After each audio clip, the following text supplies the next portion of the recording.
I just feel when I go to practices, 90% of the time, people don't do enough shooting. They're working on a play, and this play, because that sometimes we feel like as coaches, that makes us look good. But you can run the best play in the world, but if you can't make the shot, then who cares? So shoot. My suggestion to all the coaches here, shoot more. Find time in practice to shoot. Hey, Coach, welcome to episode 6 of Game Time. Today I'm talking with Kelly Graves, head coach of the Oregon women's basketball team. He shares some fantastic tips on how to reduce your team turnover numbers, get the most out of your limited gym time, and how to improve your team's offensive efficiency. Let's get straight to it. One of the things that I always ask to coaches to start with, to kind of, for the listeners to get a feel for what you believe in and how you coach is, what do you want Oregon basketball to be known for? What's your identity? I think like most coaches, we get into the profession because, we want to, help people's lives, right? We want to help our players. In our case, they're in their college years. And so we're just trying to help them transition from that childhood, so to speak, to adulthood. And it's certainly about basketball. That's a big reason that they're here, but it's also all the other things. And I think sometimes us as coaches, and especially at the youth level, we focus more on wins, on losses, and those kind of things, as opposed to, helping our players be better people, and included in that is obviously being better basketball players. I coach or played for a great coach by the name of Gary Colson. And I always loved how when people would ask him, "Hey, coach, how's the team going to be this year?" And he goes, "Well, I don't know, but I'll tell you in 25 years, because he truly did feel like he was building men, not just basketball players. And I think that approach I've always tried to have as well. And so just remember, kids they'll play hard for you if they know that you care about them. You can be hard on them and make them be disciplined and things like that. But if they know you love them, then they're going to accept that and they're going to do it. I think if they don't like you necessarily, they're probably not going to play hard for you. So how do you think that philosophy shows up in your practices or time with the team? I'm a little older now, so I come at it a little differently than I did maybe 10, 20 years ago. I'm, believe it or not, a lot mellower these days. I try to teach more than just coach to win the game. When I'm coaching, I like to see big picture more now than I did. I think we all evolve as coaches. But our practices are always competitive. I've always had the philosophy, make our practices tougher than the games. And I think we do sometimes.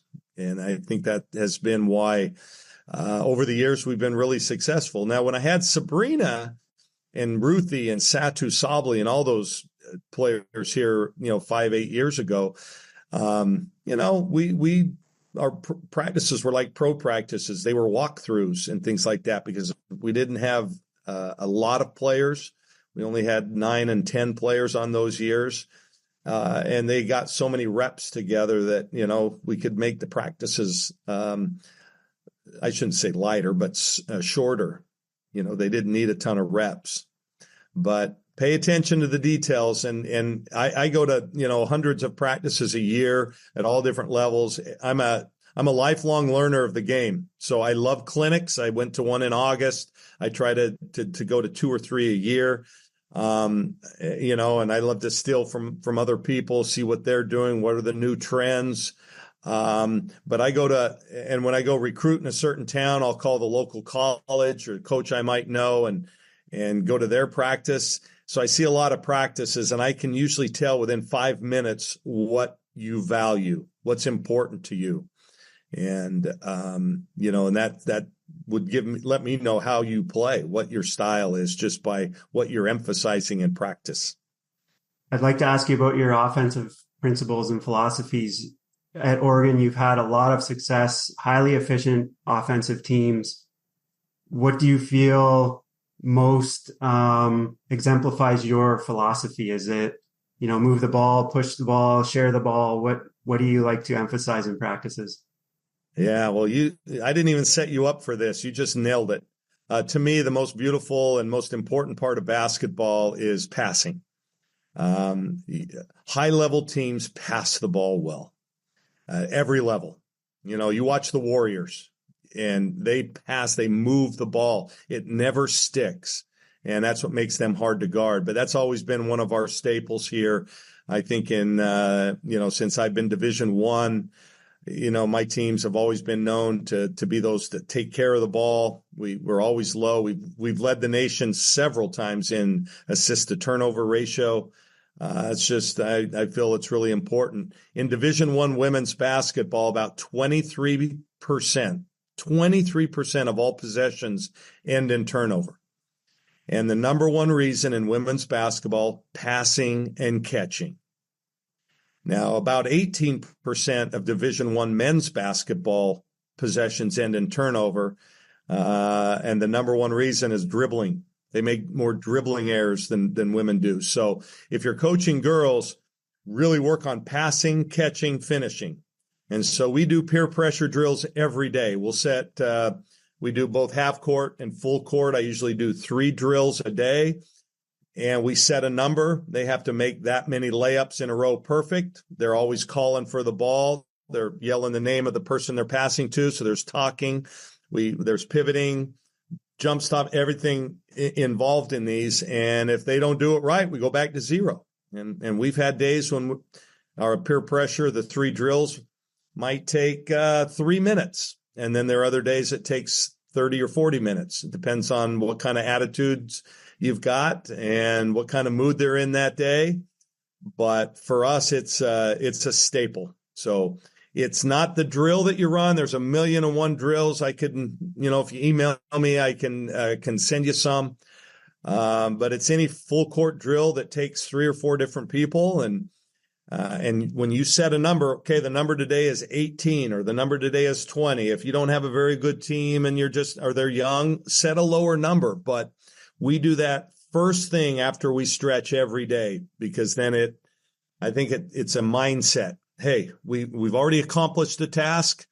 And when we go through them in 2 minutes, I look at my staff and go, we're going to have a good day, because they're dialed in. You can tell. So peer pressure is a big part of what we do. Yeah, I'm sure that helps kind of relieve all the extra pressures that are going on with school and family and all of that. And you're straight into basketball mode after that first drill.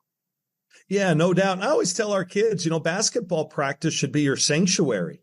When you're here, forget about everything. Forget about the girlfriend or boyfriend that just dumped you, or, the test that you may have just failed, or the upcoming test that you're nervous about. Just throw that all away for 2 hours and just put it into practice. It's your sanctuary.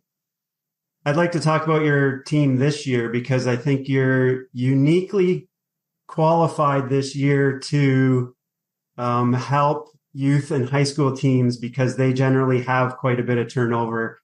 You've had a lot of turnover, 11 new players this year out of 15. And you're playing in a brand new conference. So there's a lot to learn in terms of players, your opposition, where you're traveling to, where you're staying. There's all kinds of new things that are happening this year. How do you make sure that everyone is on the same page to begin with? Yeah, well, you stick with your principles. So whatever you believe in, stick with those principles. And even though in our case, we actually have 9 new players, 6 returners. 6 returners anymore is kind of a lot. Seems like there's so much movement, but yeah, you just have to spend a lot of time. Again, when I go to your practice, what do you focus on? What are you emphasizing? And that's who you are. And if you come to our practice, you'll see with all these new players, it's not, let's run 1,000,000 sets. Let's learn this play and that play. Passing, catching, finishing, playing fast, spacing the floor, getting downhill, attacking paint. That's kind of who we are. And so, yeah, you gotta bring those other kids up to speed quickly. And you do that by reinforcing those drills and concepts and principles that you believe in. You're also kind of throwing everyone into the fire. You have a tough preseason schedule with a couple of highly ranked teams, some others that made the tournament last year. how are you going to manage expectations? I'm sure every player that's transferred in has their own expectation of how things are going to go, and you have your team expectations. How do you manage to make them both work? Yeah, well, it's always tough, and you never know. I don't know how it's going to work. I've always been a big believer in scheduling up. I just think you get better by playing better people. If you're winning all your games by 30 or 40, well, that's not helping you. And so at that philosophy, before this is my 11th year here as a head coach at Oregon, but before that, I was 14 years the head coach at Gonzaga. And we had maybe the greatest mid-major run of any program in the country. And we loaded up in the non-league. I mean, I would play 6 or 7 Power 4 conference teams in the non-league because, I knew once league came around, we won 10 straight championships there. And many of those years we were undefeated at 14-0 or 16-0. And so, I just scheduled up because that's how you test yourself. There's the old saying that if you're the best player at your gym, find a new gym. Yeah. Because you're not going to grow. Although you probably go down to that 24-hour fitness and the ones that have hoops and you probably dominate, right? Not anymore. No way. Body can't handle that. So you also have a tough conference schedule as well. Now that you're in the Big Ten, there's 6 teams that are in the top 25 preseason rankings. What are your expectations for this year? And how are you going to communicate those throughout the season? Yeah, well, I'm really looking forward to it because, a lot of these places I've never coached at. I have a map here on my, you can see that. I won't zoom in, but I have pins between Gonzaga, St. Mary's, and Oregon where I've been a head coach. I put pins in every place that I coached a game, and I'm at about 40 states. Wow. So I cross off some new ones now going into the Big Ten. I've never coached in Minnesota, Nebraska. We play there this year. Next year, Alabama, Maryland and New Jersey. I've never coached there. So these are new spots. I'm really excited. But, for the last 10 years, I've been coaching in the toughest conference in the country.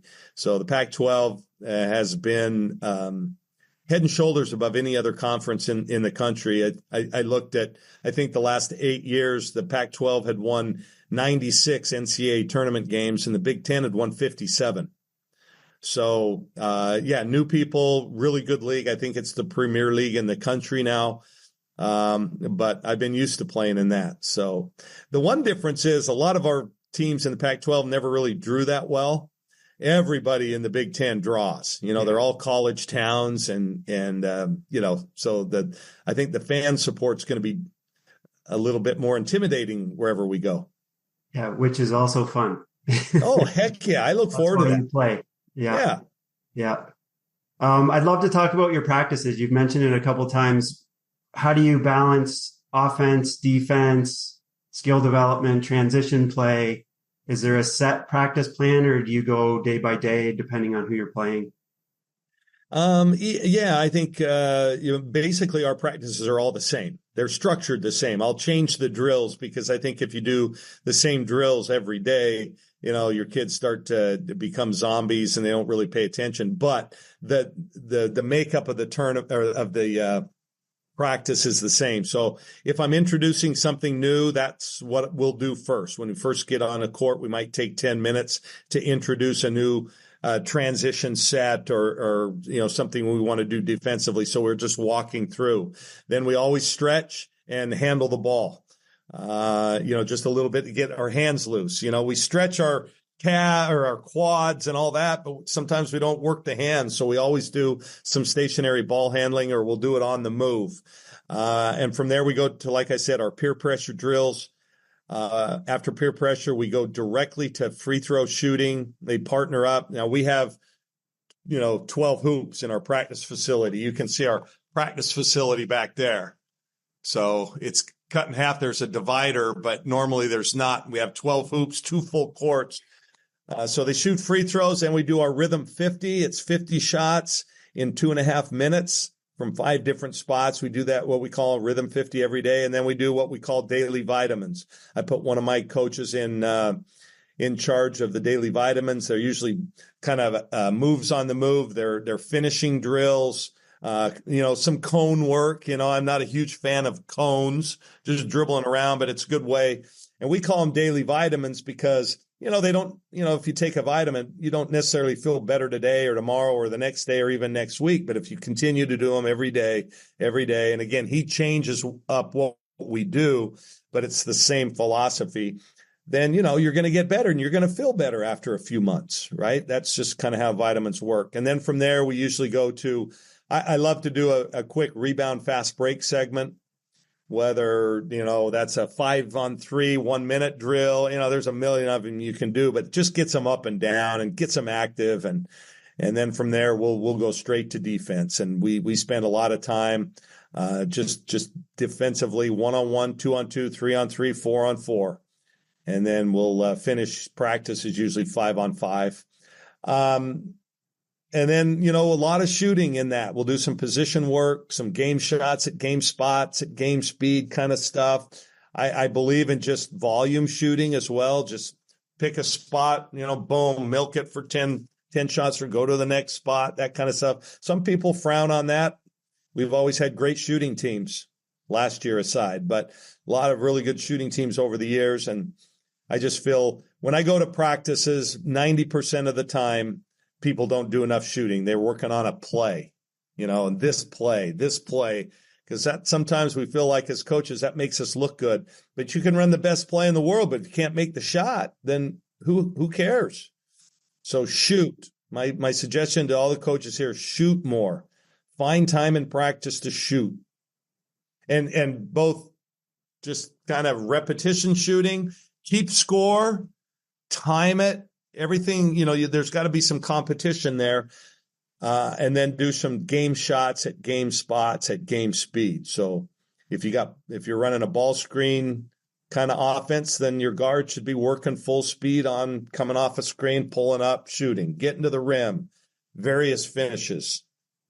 Yeah, I like adding competition or time to it because the players' competitive levels make the drill more fun. They don't get stagnant. There's not as much standing around. I like that. Whenever high school coaches contact me, I'm like, just keep them moving and compete. That is, team shooting drills. I love them because they really get into it. Time everything, record scores, all that. We say we put all that information into a competitive cauldron, right? And you stir it up, and usually the best come out. But and then one of the things that we do that our kids kind of like, and we name our shooting drills after former players. Whatever player holds the record in that particular shooting drill, we call it. So we have Bando shooting, we Shaq shooting, we have Bowley buckets. So, and it's a way to kind of bring back the past. And some of your kids ask, well, who's Bando? Who's Lexi Bando? Well, you tell them. That's great. I love that tip. Speaking of practice, I heard in an interview last week, I think you were talking with the media, that you possibly keep stats in practices. You had mentioned Peyton Scott, who's coming back from a season-ending injury, unfortunately, in game 1 last year, that you had said she's playing really well, happy with her progress, 44 assists, 17 turnovers so far. How many stats do you keep during practice? And I guess what is the benefit of that? Well, for me, the benefit is it makes me watch practice. So now we actually have managers that stat practice live in practice, and they put it on the big whiteboard. And after practice, we have a plus minus system, and they can go over and see how they did that day. And it's really funny to see the competitive players are always lobbying for, hey, I had a steal. Remember that play, and your managers are going to miss some, right? Disruptions is one that we like to live stat in practice. So if they're getting tipped on loose ball or tipped balls defensively, if they're taking a charge, if they're making a block or getting a steal, we diving on the floor after a loose ball, those are all what we call disruptions. Not falling on the floor, but diving on the floor after a loose ball. And then I then take the tape home. I have a staff member that cuts it up every possession, and then I stat them out. It makes me actually watch practice. That's why I do it. I could have one of my staff members stat it out, but it makes me watch it. If I don't have that to watch, I'll just go home and watch NBA all night or the World Series or something else. Yeah. And that's why I do it. And then it also gives them some feedback. We happen to have a pretty deep team. We have 12 players that I think really are going to could play extended minutes. And there's very little separation. You know, I have 7 transfers, all high-level transfers, and a couple of my new players and even carryover players. There's a lot of competition. So anything that I can use to justify why I'm doing this or why I'm doing that, because at some point I have to make a decision. You're starting, you're coming off the bench. And I don't do it based solely on stats, but that also gives you some backup if you need it.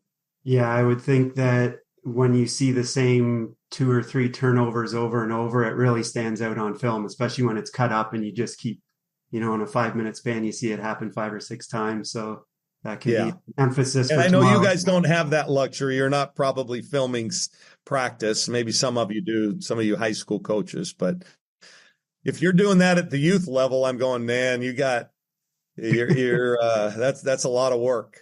You have mentioned that you want high school coaches, to just get the players shooting more. Is there anything else in your, you've had more than your share of high school practices and games that you've seen? What else can you give in terms of focus on what high school coaches should be doing to help the players be their best? Yeah. Great question. Definitely the shooting. I think definitely just energy, stuff that involves energy and people moving and doing things and competition.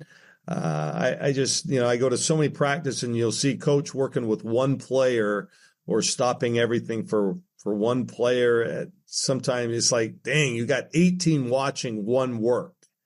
So, take some time and devise some practice. There's so much information out there online.